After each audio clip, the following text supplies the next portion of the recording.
नमस्कार जी, मध्य प्रदेश छत्तीसगढ़ के खास कार्यक्रम में आप सभी का स्वागत है। आज बात करेंगे छत्तीसगढ़ की कोरबा से। हिंदुस्तान का सबसे बड़ा पावर हाउस छत्तीसगढ़ की ऊर्जा धानी, जहां की बिजली से रोशन होते हैं लाखों घर। भारत का वो क्षेत्र जहां है सबसे बड़ा एल्यूमिनियम प्लांट, सांस्कृतिक विरासतों और पारंपरिक परंपराओं की मिट्टी जिसमें समाई है सभ्यता। ऐसी सभ्यता जो आदिकाल की है, जो आदिवासियों की है। राष्ट्रपति के दत्तक पुत्रों का बसेरा, बेमिसाल जैव विविधता से भरे खूबसूरत जंगल, जहां समृद्धि और खुशहाली के अनगिनत रास्ते हैं। कभी सतरंगा के खूबसूरत नज़ारे नज़रों में ठहर जाते हैं, तो कभी लोक कला की चिन्हारी मिट्टी से जोड़ देती है। हसदेव और अहिरन नदी के संगम किनारे बसे कोरबा शहर की मैंने जितनी भी उपलब्धियां आपको बताई है, ये कोरबा वासियों की उपलब्धियां हैं और ऐसी हस्तियों की उपलब्धियां हैं जो कोरबा के विकास में महत्वपूर्ण योगदान निभा रहे हैं। तो जी मध्य प्रदेश छत्तीसगढ़ के मंच पर आज ऐसी ही हस्तियों से रूबरू करवाएंगे आपको। कार्यक्रम की शुरुआत करते हैं और सबसे पहले मैं मंच पर बुलाना चाहूँगी मेरे सहयोगी आसिफ शेख को मंच संचालन के लिए। और इसके बाद पहले पैनल की बारी आती है। पहला पैनल है चिकित्सा क्षेत्र से जुड़ा हुआ। कोरबा में मूलभूत चिकित्सा सुविधा तो मिल रही है, जो प्लांट यहाँ पर लगे हुए वो भी चिकित्सा सुविधा दे रहे हैं, लेकिन एडवांस टेक्नोलॉजी के साथ किस तरीके से हर वो दुर्लभ सेवा दी जा रही है, ये हमारा पहला पैनल बताएगा। मैं इनवाइट करना चाहूंगी doctor Preeti Upadhyay, director Krishna fertility and IVF centre, Krishna multi speciality hospital से। जोरदार तालियों से डॉक्टर प्रीति का स्वागत करिए। बहुत ही कम एज में इन्होंने एक मुकाम हासिल किया है और निसंतान दंपतियों को संतान का सुख कैसे दिया जा सकता है, इसको लेकर ये आज मंच पर अपने विचार साझा करेंगे। डॉक्टर AA सिद्दीकी डायरेक्टर हैं, एस्थेटिक फिजिशियन है, Siddiqui skin clinic and city hospital Korba के। बहुत स्वागत करिए जोरदार तालियों से डॉक्टर AA सिद्दीकी। अब इसके बाद हमारे पैनल में जो मेहमान आए हैं वे बेहद खास हैं, इसलिए उनका स्वागत भी बहुत खास होना चाहिए। मैं इनवाइट करना चाहूँगी जी मध्य प्रदेश छत्तीसगढ़ के असिस्टेंट मैनेजर अंशुल तिवारी को। वे आए और पुष्पगुच्छ से मेहमानों का स्वागत करें। तालियां बजती रहनी चाहिए क्योंकि आज जो चर्चा ये मेहमान करने जा रहे हैं, ये उस एडवांस टेक्नोलॉजी के बारे में है जो बहुत कम उपलब्ध होती है ऐसे शहरों में। तो बुके देकर स्वागत हो चुका है और अब मैं अनुरोध करूंगी मेरे सहयोगी आसिफ शेख से कि वो चर्चा को आगे बढ़ाएं। तृप्ति, आप भी मुझे ज्वाइन कीजिए। बहुत स्वागत है आपका, नमस्कार। हम आज छत्तीसगढ़ की बात कर रहे हैं कोरबा से, और कोरबा काले सोने की खान है। काले सोने की खान से सीधा मतलब ये है कि ये छत्तीसगढ़ का नहीं बल्कि देश का पावर हाउस है। और जब हम पावर हाउस की बात करते हैं तो पावर शरीर से आती है और शरीर का बड़ा ख्याल रखना बहुत ज़रूरी है। हमारे साथ दो एक्सपर्ट हैं, दो डॉक्टर्स हैं। हमारे साथ डॉक्टर प्रीति जी हैं और डॉक्टर AA सिद्दीकी साहब हैं। बहुत स्वागत है मैम आपका, और सर आपका भी। तारुफ करा दिया है तृप्ति ने और बता दिया है कि जिनके घर में किलकारियाँ नहीं गूंजती उनको सौगात देती हैं डॉक्टर प्रीति। और अगर आप अपने चेहरे से किसी दुर्घटनावश या बचपन का कोई निशान या कोई ऐसी दुर्घटना जिसमें आपको लगता है कि आपका कॉन्फिडेंस नहीं आता है, उसका हल एक ही व्यक्ति के पास है, और डॉक्टर सिद्दीकी साहब हैं। कैसे करते वो आप जान लेंगे। प्रीति मैम, सबसे पहले तो मैं आपसे ही सवाल पूछना चाहता हूँ, और सवाल मेरा ये है कि इनफर्टिलिटी, जिसे हम बहुत आसान शब्दों में हिंदी में बांझपन कहते हैं, एक बड़ी धारणा, मुझे नहीं मालूम कितनी बदली है समाज में या नहीं, लेकिन इसके लिए हमेशा से केवल और केवल महिलाओं को ही जिम्मेदार माना जाता रहा है। और ये जो बांझ शब्द है, ये भी महिलाओं को ही समर्पित किया गया कि आपकी वजह से हमारे घर में संतान नहीं हो रहे हैं। तो इनफर्टिलिटी है क्या, और क्या केवल इसके लिए महिलाएं ही जिम्मेदार हैं? हालांकि मैं जानता हूं कि पुरुष भी जिम्मेदार है, लेकिन वो क्या प्रोपोर्शन है, क्या स्थितियां हैं, वो जानना चाहता हूं आपसे। आपका माइक उस तरफ है मैम। बहुत अच्छा सवाल आपने पूछा है। इनफर्टिलिटी के बारे में मैं पहले बताऊंगी कि यदि कोई कपल रेगुलर 1 साल इंटरकोर्स के बाद भी कंसीव नहीं कर पा रहा है तो इसे इनफर्टिलिटी कहते हैं। पर यह जो है ऐसा यह एक टैबू चला आ रहा है हमारे सोसाइटी में कि सिर्फ महिलाएं भी ही इसके लिए रिस्पॉन्सिबल होती हैं, जिम्मेदार होती हैं, तो ऐसा बिल्कुल नहीं है। केवल 1/3 केसेस में ही महिलाएं इनफर्टिलिटी के कॉज होता है इनमें 1/3 केसेस में मेल फैक्टर रिस्पॉन्सिबल होता है और 1/3 केसेस में जो 1/3 केसेस हैं उनमें मेल और फीमेल दोनों फैक्टर्स जो हैं वो कॉज होते हैं, या कई बार कुछ भी एबनॉर्मलिटी नहीं होने पर भी कपल कंसीव नहीं कर पाता है, उसे अनएक्सप्लेन्ड इनफर्टिलिटी कहते हैं। आज के वक्त में हमने देखा है कि हालांकि प्रिकॉशंस और दूसरी वजहों से और फैमिली प्लानिंग की वजह से लोगों ने बच्चे आजकल कम करने शुरू किए और ये बहुत अच्छी बात है, लेकिन क्या यही एक वजह है या क्या वजह है कि जो फर्टिलिटी रेशियो था वो अब घटता जा रहा है और अब ये बांझपन की समस्या बढ़ती जा रही है? मैम, इसका लाइफस्टाइल वजह है या कुछ और वजह है? क्या वजह है कि अब बहुत से केसेस सामने आते हैं कि वो तरसते रहते हैं कि उनके घर में भी कभी किलकारी गूंजे? आज के जो समय में हमारी जो लाइफ स्टाइल है ये बहुत ज़्यादा चेंज हो गई है। हम लोग बहुत अनहेल्दी डाइट ले रहे हैं और लैक ऑफ एक्सरसाइज है, स्लीप जो साइकिल्स है वो डिस्टर्ब हो गई हैं, एडिक्शन बढ़ते जा रहा है लोगों में, alcohol, smoking, not only in the mails, females भी बहुत ज़्यादा एडिक्शन कॉमन हो रहा है। और साथ में स्ट्रेस जो है एक साइकोलॉजिकल फैक्टर भी एक बहुत इम्पॉर्टेंट रोल प्ले करता है कि स्ट्रेस जो है सारे लोगों में बढ़ते जा रहा है। किसी को कैरियर का स्ट्रेस है तो कुछ सोशल फैक्टर्स हैं, ये सब स्ट्रेस है।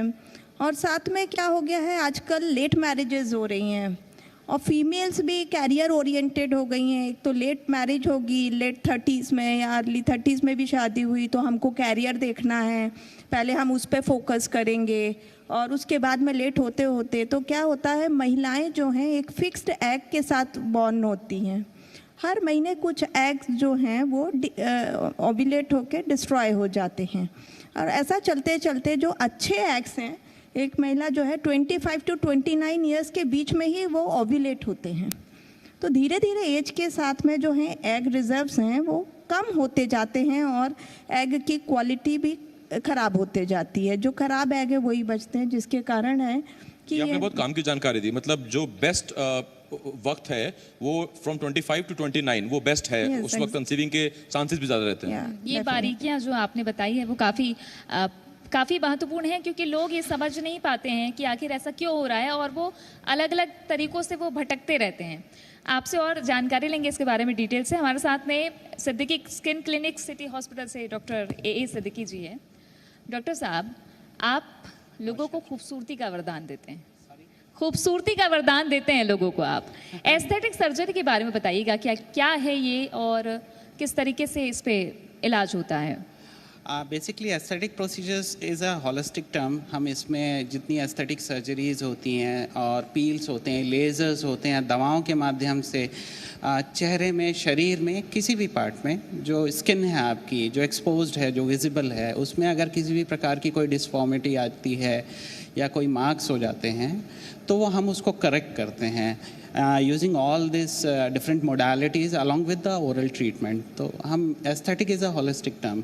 हम बेसिकली एस्थेटिक में क्या करते हैं कि apart from personality of a patient, उसका सेल्फ कॉन्फिडेंस उसके लुक्स और उसकी अपीयरेंसेस पे होता है। Like you and me, if we are interacting तो हम दोनों एक दूसरे के चेहरे से मुखातिब होते हैं पहले, और कहीं ना कहीं कोई कमी रह जाती है तो वो एक्सप्रेस नहीं कर पाता है जो भी सब्जेक्ट है, बट कहीं ना कहीं that dents the confidence of that particular person. So we try to correct that और हम थोड़ा हॉलिस्टिक अप्रोच रखते हैं। Apart from that treating part, हम उसकी पर्सनालिटी, उसकी साइकोलॉजी, लाइक पेशेंट उससे अफेक्टेड तो नहीं है, तो हम we are trying to elevate him from all these things, him or her. आपने साइकोलॉजी की बात की, साइकोलॉजिकल बहुत इफेक्ट पड़ता है। अगर आपके चेहरे पे एक्ने हैं, मुहासे हैं या कहीं कट मार्क्स हैं, तो ऐसे में एस्थेटिक सर्जरी किन लोगों के लिए ज़रूरी है? की पॉइंट्स पे थोड़ा नज़र डालिएगा आप। देखिए, there is a technical term BDD, body dysmorphic disorder. जैसे मैंने बॉडी की बात करी, it's not just face, body dysmorphic disorder ये ओवरलैपिंग फील्ड है साइकेट्रिस्ट, साइकोलॉजिस्ट एंड डर्मैट्स के बीच में BDD। आपके शरीर में किसी भी प्रकार से कोई भी त्रुटि आती है अगर अपीयरेंसेस में, तो कई बार कुछ पेशेंट्स उसको बहुत लाइटली लेते हैं, कुछ पेशेंट्स बहुत ज़्यादा उसको फोकस्ड हो जाते हैं और दिन भर उसी के बारे में सोचते रहते हैं, वो एक ऑब्सेशन में कन्वर्ट हो जाता है।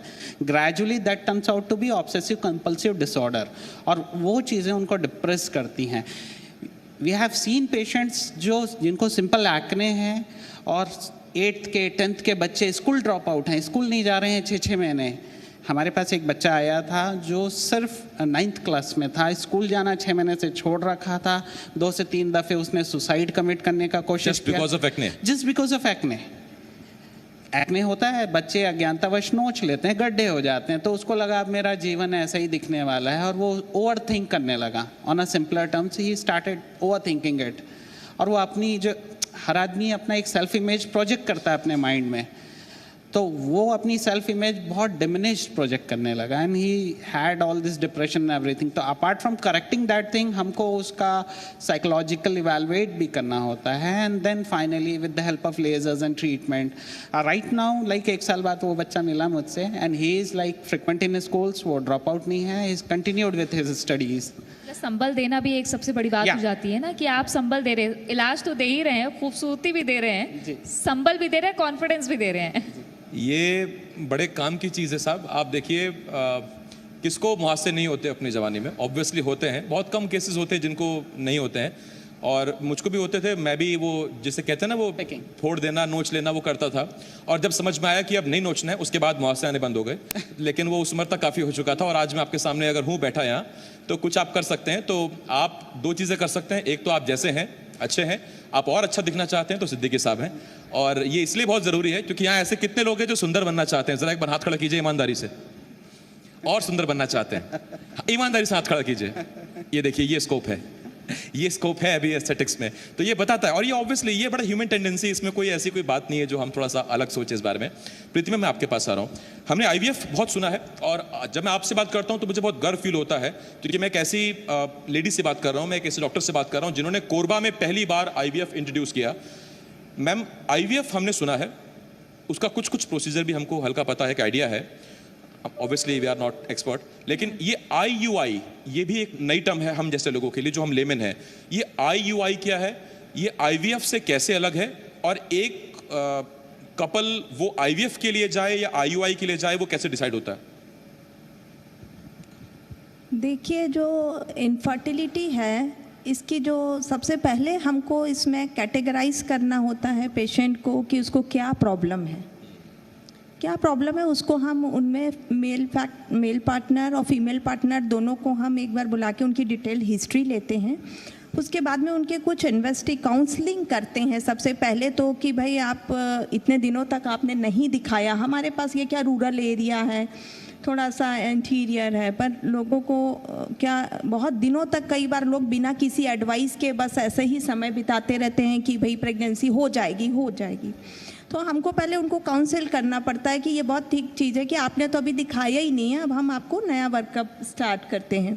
तो कुछ मेल में जो है जैसे सीमन एनालिसिस करते हैं, फीमेल में ओवेरियन रिजर्व का टेस्टिंग करते हैं कि उनके एग कितने हैं ट्रांसवेजाइनल सोनोग्राफी द्वारा, और एक ये ब्लड टेस्ट होता है एंटी मुलेरियन हार्मोन, और जो है सोनोग्राफी द्वारा ही यूट्रस देख लिया जाता है, उसमें कोई गठाने या कोई प्रॉब्लम तो नहीं है। साथ में फैलोपियन ट्यूब जहाँ पे फर्टिलाइजेशन होता है उनका खुला होना बहुत ज़रूरी है। 2 ट्यूब होती हैं एक यूट्रस में, तो कम से कम नेचुरल रूप से कंसेप्शन के लिए 1 ट्यूब का खुला होना ज़रूरी है। तो इसका भी टेस्ट सिंपल प्रोसीजर्स हैं, हिस्ट्रोसाल्पिंगोग्राफी या लेप्रोस्कोपी द्वारा कर लिया जाता है।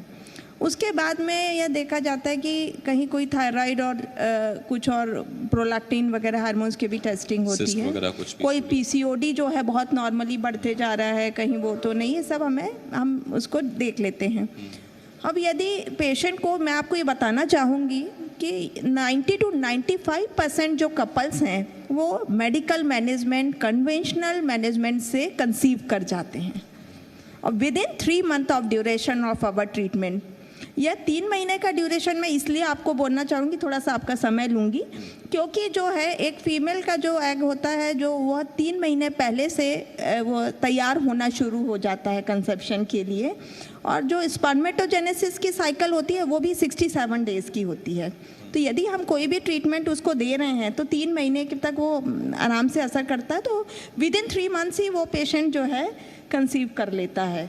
तो सिर्फ जो 5% जो केसेस बचे होते हैं उनमें जो है हम यदि किसी का ओव्यूलेशन नहीं हो रहा है तो उसको हम ओव्यूलेशन इंडक्शन के लिए मेडिसिन दे देते हैं, या फिर उसको हम IUI से भी कंबाइन कर सकते हैं।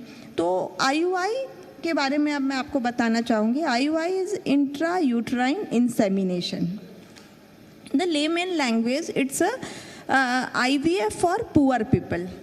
ये गरीबों का IVF है। यह बहुत ही सिंपल प्रोसीजर है, बहुत ही सुंदर सस्ता विकल्प है, क्योंकि एंड रिजल्ट तो एक ही है, एक जीवन है, एम्ब्रियो है। चाहे आप IUI से करें या मेडिकल मैनेजमेंट से करें, चाहे IVF से करें।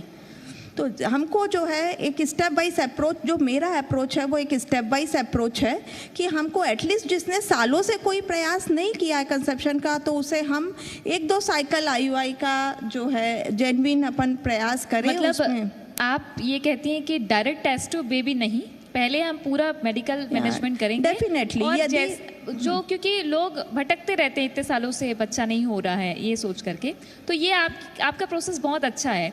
प्रोसेस इसलिए कि इनके क्लिनिक पे कोई जाता है और वो मेडिकल मैनेजमेंट के ज़रिए, जिनको उम्मीद नहीं रहती है वो सिंपल प्रोसेस से माता पिता बन जाते हैं।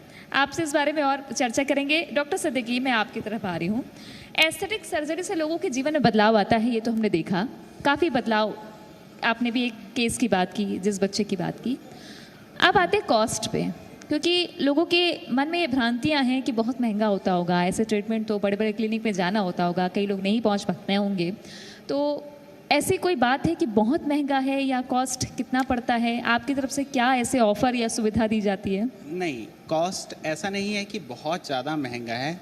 वो कई बार ऐसा होता है कि हम बड़े शहरों में जाते हैं और कॉस्ट देख के हम डर जाते हैं कि भाई ये तो हम अफोर्ड ही नहीं कर सकते, और हम अपने शहरों में भी उसके बारे में पता नहीं करते हैं। अपार्ट फ्रॉम कॉस्ट, जो डॉक्टर्स के बड़े सेटअप्स हैं उनके रनिंग कॉस्ट की वजह से शायद हो सकता है दिल्ली मुंबई में चीज़ें महंगी हों, उनका मशीन जो एक्विजिशन है, बाकी जो स्टाफ रनिंग है, बट हमारे शहरों में it's affordable to each and every patient. मैं एक छोटा सवाल वो पूछना चाहता हूँ आपसे डॉक्टर सिद्दीकी साहब, जिसको सुनने के बाद एक ऐसा व्यक्ति जो आपको सुन रहा है इस वक्त, उसको इंटरेस्ट आ रहा है लेकिन उसकी पॉकेट उसको अलाउ करेगी नहीं, वो अभी कंफ्यूज है। मैं वही सवाल आपसे पूछना चाहता हूँ। फॉर एग्जाम्पल, कोई एक ऐसा केस दीजिए सर जिसमें अगर वो इलाज नोएडा, मुंबई, दिल्ली में होता है, उसके क्या चार्जेस हैं, और यहाँ कोरबा में सिद्दीकी साहब उसके क्या चार्जेस लेते हैं? जो सबसे कॉमन प्रोसीजर है जिसकी हम बात करें, जैसे full body laser hair removal. सबसे पहले मैं आपको बताऊं कि यानी full body laser hair removal, तो जो डायर्ड लेज़र हेयर रिमूवल होता है 8 to 10 सेशंस का होता है। तो मेट्रो शहरों में उसका पैकेज चलता है। मेट्रोज़ में उसका जो मिनिमम कॉस्ट है वो 1.5 लाख से 2 लाख रुपए है for 8 to 10 sessions full body.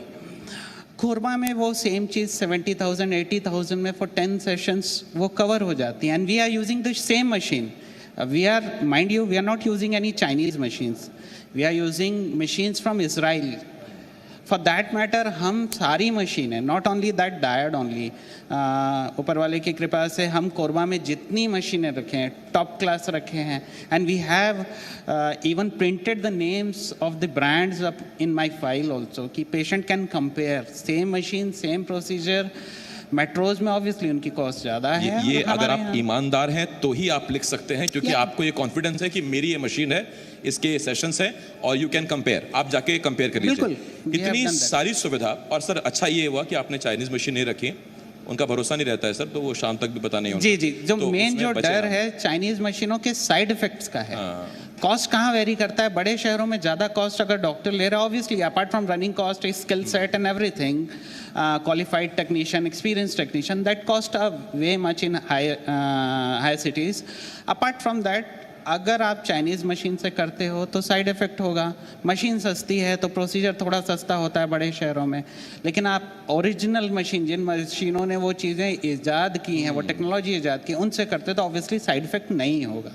तो what we are doing is कि हम मशीनें सारी ओरिजिनल यूज़ कर रहे हैं from Israel, US, and like we are trying to get it to ना अफोर्डेबल रेंज फॉर कोरबा, और वो हम कर रहे हैं, बहुत सक्सेसफुली कर और रहे ये हैं। सवाल एक जरूर रहेगा तृप्ति सर से कि इतनी तकनीक, वो भी कोरबा में 10 साल पहले किसने सोचा था? ये सवाल मैं प्रीति मैम आपसे पूछ रहा हूँ, और डॉक्टर प्रीति मैं आपसे ये पूछना चाहता हूँ कि कोरबा में आईवीएफ लाना 10 साल पहले मुझे नहीं लगता कि किसी ने सोचा भी था कि कोरबा में, हमको लगता था कि हम बिलासपुर जाएंगे या रायपुर जाएंगे या फिर हम इधर ओडिशा या इधर महाराष्ट्र की तरफ रुख करेंगे। इतने रिमोट एरिया में यहाँ कोरबा में आके आपने अपना सेटअप किया, आपने यहाँ के लोगों को सर्व करने की कोशिश की, इसकी प्रेरणा कहाँ से मिली आपको? क्यों आपको ऐसा लगा कि नहीं, मुझे नहीं पैसा कमाना है बहुत, मुझे रायपुर नहीं जाना है, मुझे यहाँ कोरबा में लोगों की सेवा करनी है? इसके पीछे एक कारण है कि मैं यहीं पे, मेरा जन्म हुआ कोरबा में, यहाँ मेरी आरंभिक शिक्षा सब कोरबा में ही हुई। और अगर कोई जन्मभूमि को मातृभूमि को कर्मभूमि बना ले और यहाँ की सेवा करे, आपको लगता है तालियां बजनी चाहिए इस पर? और मेरे हस्बैंड डॉक्टर उपाध्याय, डॉक्टर विशाल उपाध्याय, वो भी यहाँ पे, उनका भी बर्थ यहीं पर हुआ, उनकी भी शिक्षा यहीं पर हुई। तो हम दोनों ने डिसाइड किया कि कोरबा में हेल्थ सेक्टर, जब हम अपना पीजी कंप्लीट करके आए तो बहुत पिछड़ा हुआ था, तो हम दोनों ने यहीं ही अपना एक मल्टी स्पेशलिटी हॉस्पिटल की शुरुआत की। और उसके बाद मैं इनफर्टिलिटी का, तो मैं शुरू से मेरा फील्ड ऑफ इंटरेस्ट था, मैं बहुत काम कर रही थी, सक्सेस भी बहुत मिल रहा था। पर जब मैंने देखा कि कुछ कपल्स जिनके दोनों फैलोपियन ट्यूब बंद हैं, या फिर जो सब कारणों के बावजूद भी कंसीव नहीं कर पा रहे हैं, या जिनकी एज बहुत हो गई है, मीनोपॉज हो गया है, उनके एग ही नहीं अच्छा, है। इसकी कोई केस स्टडी बताइएगा जो मीनोपॉज की आप बात करें, क्योंकि ये बहुत महत्वपूर्ण पहलू है। हाँ मैम। कि लोग, आपने भी एक बात कही कि करियर के लिए या लेट मैरिज भी होती है, तो उनके लिए भी एक बहुत अच्छी बात है कि आप ये सुविधा दे रहे हैं। कोई केस स्टडी बताइएगा ज़रूर। हाँ, तो हम लोगों ने यहाँ पे फिर शुरू किया कि, पर यह मेरे लिए बहुत बड़ा चैलेंज था यहाँ पे एक आईवीएफ सेंटर शुरू करना, क्योंकि बहुत स्किल्ड इक्विपमेंट्स लगते हैं, बहुत स्किल्ड टीम की ज़रूरत होती है। इट्स वेरी डेडिकेटेड जॉब, क्योंकि you are creating a embryo in a artificial way. तो इसमें आपको, तो मुझे सब चीज़ें हमको बाहर से अरेंज करना पड़ती है। बाहर के लोगों के लिए बहुत आसान होता है, हमारे लिए बहुत कठिन होता है मीडियाज़ मंगाना, डिस्पोजेबल, और जो बाकी जो टीम को देखना। तो हमने यहाँ पे शुरू किया। अब ये मीनोपॉज का जो मैं बताना चाहती हूँ कि इसमें जो कैरियर लेट जो प्लान कर रहे हैं कंसेप्शन कैरियर के कारण फीमेल्स, उनको ऐसे ब्लाइंडली वेट एंड वॉच नहीं करना चाहिए। If they can judge their ovarian reserve by that sonography and anti-mullerian hormone. तो यदि उनके AMH का लेवल ठीक है तो they can take some time, पर यदि कम है तो they can do the egg freezing। हम उसको IVF के में एग को निकाल के प्रिजर्व कर सकते हैं और उसको विट्रिफिकेशन करके उसको जब वो चाहे तब उससे प्रेगनेंसी प्लान कर सकते हैं। तकनीक कहाँ आगे बढ़ गई है। और एक बात आपने गौर की, हमारे अंदर जो एक बात आती है ना कि भगवान ने मुझे ऐसे ही चेहरा दिया, मैं क्या करूं, मैं इससे ज़्यादा सुंदर नहीं दिख सकता, या लगता है कि हमारी किस्मत में इतनी संतानता लिखी है, हम माँ बाप कभी बन नहीं पाएंगे, ऐसा लिखा है। लेकिन उस सोच को चुनौती देते हैं ये दोनों एक्सपर्ट। आप देखिए, एक वो है जो थके हारे, जो जूझ रहे हैं, जिनको लगता है कि नहीं, अब लगता है कि ऐसे ही रहना पड़ेगा, हमारी ज़िंदगी में बच्चा नहीं है, उनको उनके घर में किलकारी गूंजे काम मैम कर रही हैं। और अगर किसी को लगता है कि नहीं, मेरे पास तो चेहरा ही ऐसा है, इसमें क्या हो सकता है, तो उसके लिए सिद्दीकी साहब हैं। सिद्दीकी साहब, एक सवाल आपसे मेरा है, यही सवाल कुछ जो अभी तृप्ति ने पूछा प्रीति मैम से, वही सवाल। आपने तो ठान लिया कि मैं कोरबा की जनता की सेवा करूँगा, मैं सेटअप लगाऊंगा, पैसा लगाऊंगा, यहीं रहूँगा, यहीं लोगों सेवा करूँगा, लेकिन एक टीम चाहिए होती है। उस टीम को राजी करना कि भाई आपको कोरबा में लोकेट होना है, मेरे साथ काम करना है, यहाँ रहना है। और वो टीम को कभी ऐसा नहीं पूछा उसने आपसे कि सर यहाँ से रेवेन्यू कैसे आएगा, हम कैसे कुछ अपने खर्चे पाने के लिए भी पैसा निकाल सके, कुछ ऐसा नहीं कभी क्वेरी आई उनकी? आपको भी सजेशन दिया हो कि सर क्या सोच रहे हैं, कोरबा में कैसे हो पाएगा? जी, सर टीम तो डेवलप करनी पड़ी। When I started practising right from the first day, भगवान की कृपा से 2017 में कोरबा में पहला लेज़र मैं लेके आया, और वो लेज़र लाने का उद्देश्य भी था जो पेशेंट का मैंने बताया एक्ने की वजह से उसका एक्ने ठीक नहीं हो रहा था, तो मुझे मालूम था कि वो लेज़र से ठीक होगा, तो एक मोटिवेशन था कि नहीं अब लाना है। टीम फर्स्ट डे से सर जो भगवान की कृपा से मेरे साथ 2017 में छोटी सी क्लिनिक लाइक 8x8 के चैम्बर से आई स्टार्टेड प्रैक्टिसिंग, उस क्लिनिक से जो मेरे साथ स्टाफ जुड़े रहे वो आज तक हैं, साथ में काम सीखा, पहले से ट्रेंड नहीं थे। सबको सुंदर बना दिया होगा सर आपने। नहीं, अच्छा, सुंदरता के साथ साथ गंजेपन की शिकायत भी दूर होती है ना, हेयर ट्रांसप्लांट को लेकर जी। भी सर ने बहुत अच्छी स्टडी जी, कर जी। रखी है, इसके बारे में बताइएगा। जी हाँ, तो आता हूँ मैं उस बात में। तो टीम को हमने डेवलप किया यहाँ पे, क्योंकि ऐसा कोई अभी छत्तीसगढ़ में एस्थेटिक जो ट्रेनर्स हैं या उनके टेक्नीशियंस का अभी यहाँ कोई ऐसा विधिवत कोर्स नहीं है। फिर अपनी टीम को बाहर मुंबई भेज के उनको ट्रेन कराया अपने खर्चे में। साथ में जो आपने पूछा कि टीम ने ये सवाल नहीं किया, मशीन वालों ने, लेज़र कंपनीज ने ज़रूर मेरे से सवाल किया कि बॉस आप जहाँ पे मशीन मंगा रहे हो हम वहाँ डिलीवर नहीं करेंगे और आप भी मत लो, लाइक आपका ROI नहीं निकलेगा। एक लेज़र 32 लाख 40 लाख 50 लाख का लेज़र है। एक कंपनी वाले ने चांपा से मुझे फ़ोन किया कि मैं गलत रूट पे हूँ, हम गांव खेड़े में मशीन डिलीवर नहीं करते हैं। तो मैंने उस टाइम पे रोड ख़राब थी तो उसको ऐसा लगा, तो मैंने बोला boss I am ready two by, मेरा ROI मैं देखूँगा, मुझे अच्छी मशीन का शौक़ है, मुझे अच्छी चीज़ों का शौक़ है, तो मैं अपने मरीज़ों पे भी तो अच्छी चीज़ें करूँगा ना। अगर आपको अच्छी चीज़ों का शौक़ है तो आप अपने साथ वालों के साथ भी वैसे ही पेश आएंगे। फिर समहाउ उसने डिलीवर किया एंड बाय गॉड्स ग्रेस हम अच्छा काम कर रहे थे। कोविड के बाद थोड़ा स्लो डाउन आया, बट ये and coming to second point, hair transplant भी बाय गॉड्स ग्रेस हमने स्टार्ट किया 2019 में। 2019 18 दिसंबर एंड 19 में we started doing hair transplant. अब तो बहुत लोगों का हो चुका है, that was a very new concept. और हमारे जो हेयर ट्रांसप्लांट की पूरी टीम थी, जो मेन हमारे जो हेड सर्जन थे, he is from Delhi, new Delhi AIIMS, पूरी टीम दिल्ली की थी, डर्मा सर्कल, अभी स्किन रूट्स की। सो हम बहुत अच्छा काम कर रहे हैं। हेयर ट्रांसप्लांट पे जाने का मुख्य उद्देश्य, चालू कैसे हुई वो जर्नी, 2017 में कोरबा में सबसे पहले we started doing PRP। PRP is a novel technique, जो पूरी तरह से गंजे नहीं हुए हैं, जिनका बाल झड़ रहा है, उनके बालों को रीस्टोर करने के लिए प्लेटलेट रिच प्लाज्मा थेरेपी, ये बहुत नोवेल टेक्निक है। 2017 में जब बहुत कम लोग करते थे छत्तीसगढ़ में, रायपुर में, दुर्ग में और बिलासपुर में एक सेंटर में होता था, at that point of time we started doing PRP। बहुत सिग्निफिकेंट रिजल्ट्स मिले, ऊपर वाले की कृपा रही, बहुत सारे क्लाइंट्स हुए। PRP हम शहडोल से भी पेशेंट आते हैं, चिरमिरी, अंबिकापुर, रायगढ़, अब शहडोल। ये देखिए, पहले होता क्या था, कोरबा से लोग जाते थे शहरों की तरफ, रायपुर की तरफ जाते थे, बिलासपुर की तरफ जाते थे, और अब दूसरे राज्य से भी, MP से भी यहाँ पेशेंट्स आ रहे हैं। तो ये आपको गौरवान्वित करता है, ये बताता है कि अब कोरबा कहीं उस मामले में भी किसी से पीछे नहीं है, हम टक्कर दे रहे हैं। मैं आ रहा हूँ डॉक्टर सिद्दीकी साहब आपके पास। एक सवाल मैं आपसे पूछना था, क्योंकि IVF तो है ही, लेकिन मल्टी स्पेशलिटी हॉस्पिटल भी है कृष्णा, उसमें क्या फैसिलिटीज़ आप देते हैं? और यहाँ के व्यक्ति को, क्योंकि टाइम बड़ा क्रूशियल होता है किसी भी तरह के केस में, तो वो टाइम यहाँ से रायपुर तक ट्रैवल करने में वेस्ट ना हो, उसको यहीं उसी कीमत में, इवन उससे सस्ती दरों पर यहीं बेहतर इलाज मिल जाए, तो multi speciality hospital, Krishna hospital, इसमें कैसे काम करता है और क्या क्या आप यहाँ पर लोगों को सुविधाएं दे रहे हैं? कृष्णा मल्टी स्पेशलिटी हॉस्पिटल और कृष्णा IVF, तो कृष्णा IVF से जर्नी शुरू होती है। यहाँ से एक नया जीवन शुरू होता है। उस जीवन को पेडियाट्रिक फैसिलिटी मिलती है पेडियाट्रिशियन से, उसको आगे मेडिसिन की ज़रूरत पड़ती है तो मेडिसिन स्पेशलिस्ट हैं अपने पास में, सर्जिकल सर्जन्स हैं, ऑर्थोपेडिक्स डिपार्टमेंट है, साथ में ऑब्स्टेट्रिक गायनेकोलॉजी हम देखते हैं, और trauma unit, emergency unit, ICU, तो पैथोलॉजी, रेडियोलॉजी, सारे जो सुविधाएं एक ही छत के नीचे मिल जा रही हैं मरीज़ों को। और किसी भी केस में ये हम बोल नहीं सकते कि इसको इस स्पेशलिस्ट की ज़रूरत पड़ेगी, इसमें मेडिकल में कभी भी कुछ भी कॉम्प्लिकेशन भी आ सकता है। तो पूरी टीम एकजुट होके काम करती है और एक बहुत ही सुंदर रिजल्ट आता है उस टीम का। और एक ही छत के नीचे सारी सुविधाएं मिल जाने से मरीज़ों को बहुत बढ़िया हो जाता है, कहीं बाहर जाने की की ज़रूरत नहीं पड़ रही है।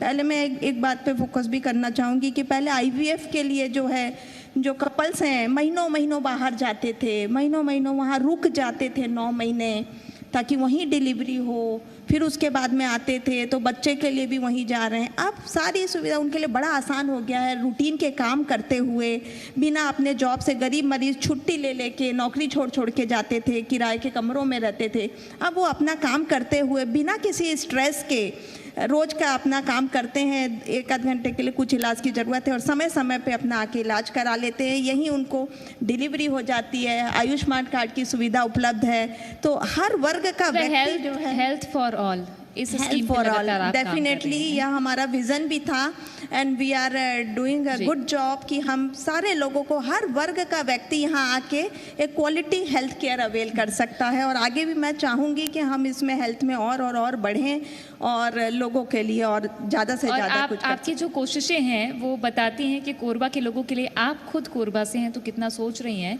और यहाँ के लोगों के लिए इतनी अच्छी और एडवांस टेक्निक से उनको उनके घर में किलकारियाँ गूंजें, इससे बड़ी खुशी किसी घर के लिए नहीं होती है।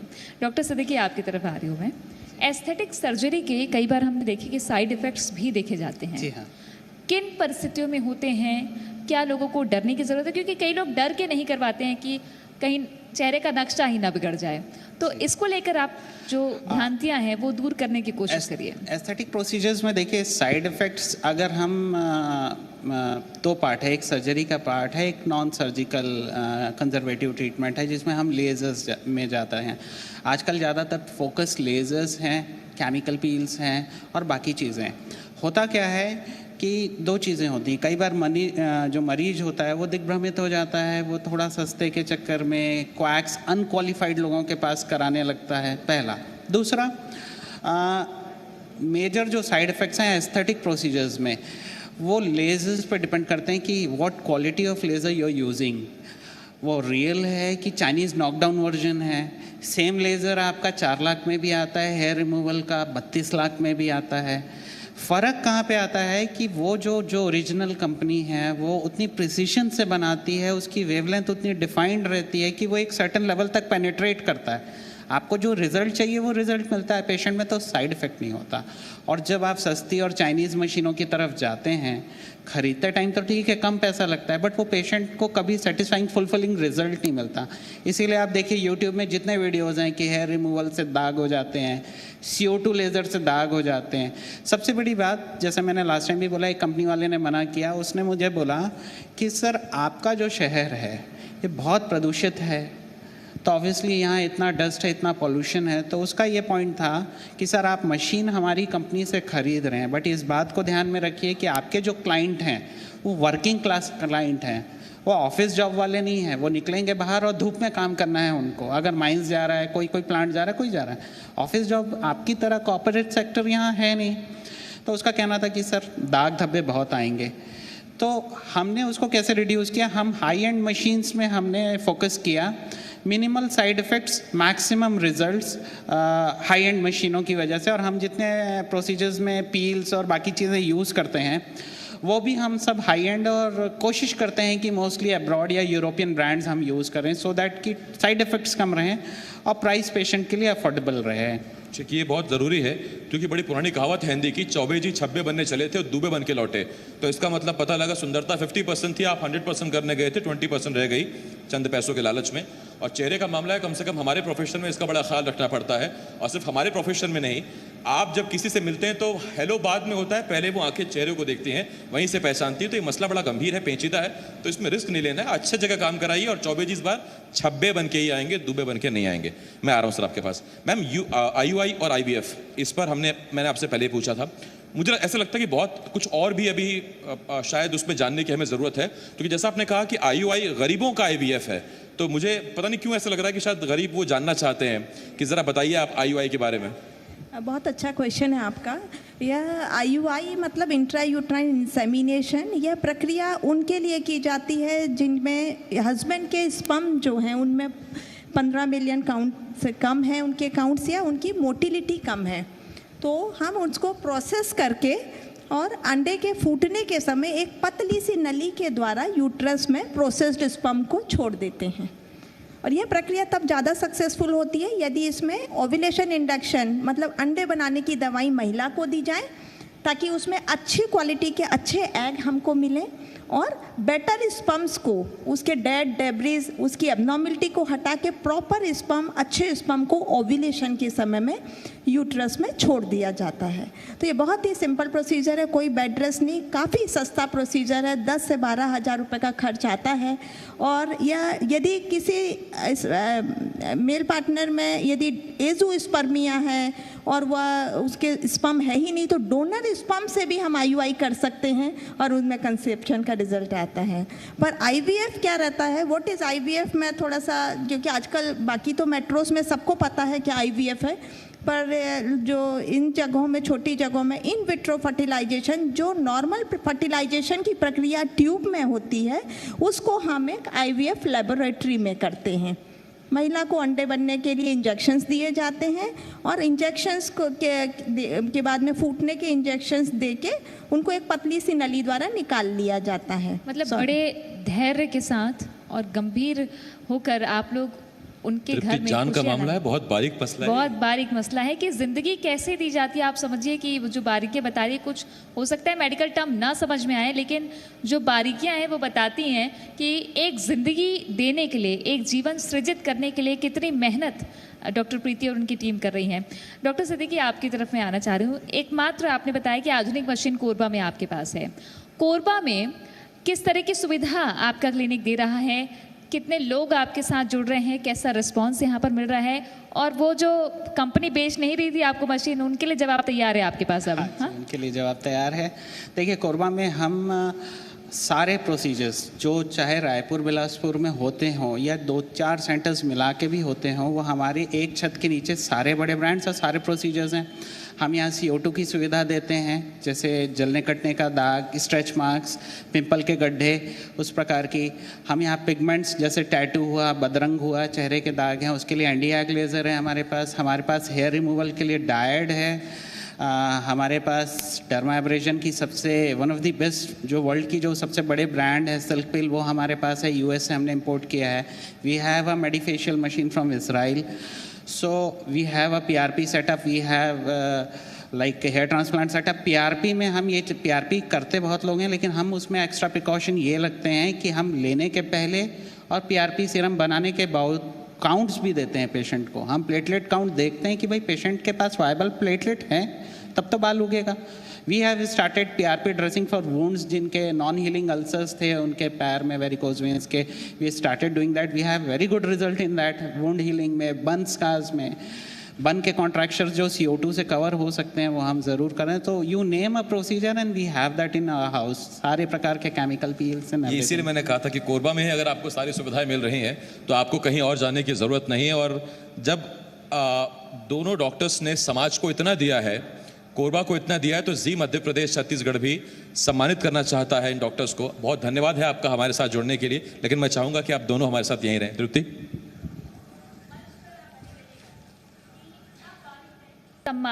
सम्मान हमारे मेहमानों का। हमने इस मंच से जितनी भी बारीकियां समझी है, ये एक निष्कर्ष है कोरबा के लिए कि हेल्थ सेक्टर में किस तरीके से काम हो रहा है। और मैं मंच पर आमंत्रित करना चाहूंगी जी मध्य प्रदेश छत्तीसगढ़ के senior manager sales Shyam Bihari Sharma ji को वे आएँ और मोमेंटो देकर हमारे मेहमानों को सम्मानित करें। और ये प्रतीक चिन्ह उनके लिए जो कोरबा की सेवा में लगे हुए हैं, आदिवासी आबादी के बीच किस तरीके से नई तकनीक में, चाहे वो खूबसूरती का वरदान देना हो या घर में एक जीवन की शुरुआत हो, जो लोग कई सालों से भटकते रहते हैं कि घर में बच्चा नहीं हो पा रहा है, उनके घर में किलकारी नहीं गूंज रही है, कई जगहों से वो भटकते रहते हैं। अब जाकर जब कोरबा में ऐसी सुविधा मिल रही है, डॉक्टर प्रीति उपाध्याय ने इस मंच से जो बातें साझा की कि IUI वरदान है गरीबों के लिए। IVF के बारे में आपने बहुत सुना होगा। IUI में 2-3 महीने में ही आपको खुशखबरी मिल सकती है। जो तकनीक है उसका बहुत बारीकी से इस्तेमाल किया जा रहा है। डॉक्टर AA सिद्दीकी हमारे साथ में थे, उन्होंने ये बताया है कि MBBS किया हुआ है DPD में। उन्होंने बताया कि चेहरे की खूबसूरती कितनी मायने रखती है। जो लोग खूबसूरती पाना चाहते हैं और कॉन्फिडेंस लेवल भी कई बार देखा जाता है, जो कि जिस केस का जिक्र डॉक्टर सिद्दीकी ने किया कि 9th क्लास का एक बच्चा जो स्कूल ड्रॉप आउट कर गया था एक्ने की वजह से, मात्र एक्ने की वजह से, उसको लेकर उन्होंने लेज़र ट्रीटमेंट किया पहली बार आधुनिक मशीनें कोरबा में, और ये कोरबा की सबसे बड़ी उपलब्धि है। तो जोरदार तालियां एक बार फिर से डॉक्टर प्रीति उपाध्याय और डॉक्टर ए सिद्दीकी के लिए।